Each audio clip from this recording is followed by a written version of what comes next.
The question I'm asking is, what is the expertise that you have and other Moms for Liberty advocates have to decide that a book, an award-winning book like All Boys Aren't Blue, isn't appropriate for students to read? What is your expertise? What a tragic story of a young man who's anally raped by his adult family member. So you have incest, rape, pedophilia. Joy, you said you'd let me answer, so I'm going to answer Please for you. In what context is a strap-on dildo acceptable for public school?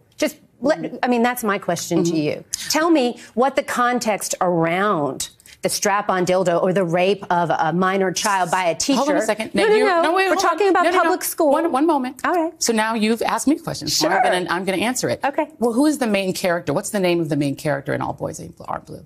You're asking me right now. You just gave me very specific information about this book, so you're presenting yourself as somebody expert. It's the gentleman. Hold on. Who's the main character in the book? The main character is the author. What's his name? George, I believe, is his first name. Because you're giving me very specific information that is. You're asking me to remember the name of an author. You just remembered very specific names. Joy. Here's my question. We're talking about Here's my question. You didn't answer my question. No. I'm going to answer your question. Great. I would love to hear that. Absolutely. Well, I'm interviewing you, and you're not interviewing me. So let's just make sure it's a conversation. Okay. Great. So what I'm saying to you is that as you are not an expert in this book, I don't have to be an expert to know that dildos aren't appropriate for public school. I mean, come on, let's get real. This book is a full context story, as you said, of the author's experience. Why is it your right or a Moms for Liberty activist's right to say that a parent who wants their child to have access to this book, which gives a personal experience of this author, why doesn't a liberal parent, for instance, or a parent of an LGBTQ kid, why don't they have a right for their child to just have access to this book? Why is it your right to say they can't? So, again, we're talking about incest, rape, and pedophilia. And each parent,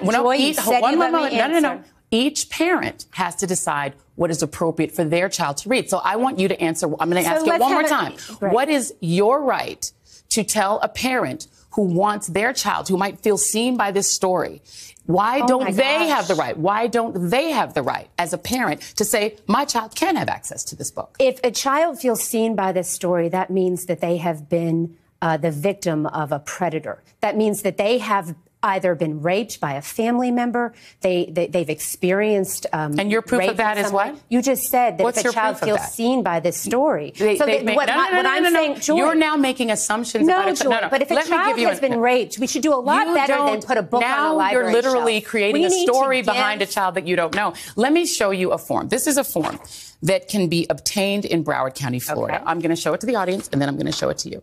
Okay. This is called the opt. Yeah, please. I'm going to hand it to you. Thank you so much. It's called the opt-out form. Okay. An opt-out form would allow any parent, because you said you are in favor of parental rights. I am. It would allow any parent to opt out of their child being able to take books out of the library without their parents' permission.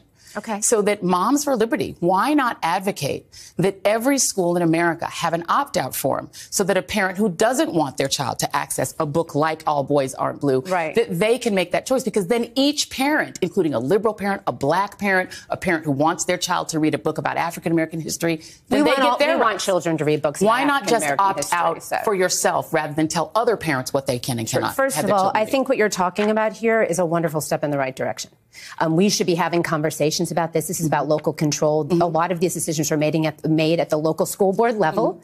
And that's where these decisions should be made. And there should be vibrant conversations about what's happening in our public schools and what kids have access to. Joy, however, maybe we could just put all the books with all the graphic sexual content. The dildos, the rape, the incest. I'm sorry. I'm so sorry. Let's do a back room. Let's put a curtain up in the library like they used to do. One moment. Remember when we were little and you would go to the video store? The books that Moms for Liberty. The books that Moms for Liberty. With pornography. I know that I've seen. We could just do that in the public library. I have seen tapes of what Moms for Liberty does, and you all go into school board meetings and you read graphic stuff. Disingenuous conversation. No, it's not. America used to understand that there's something called age-appropriate content. Right, and here's my question again. Ratings on movies. Again.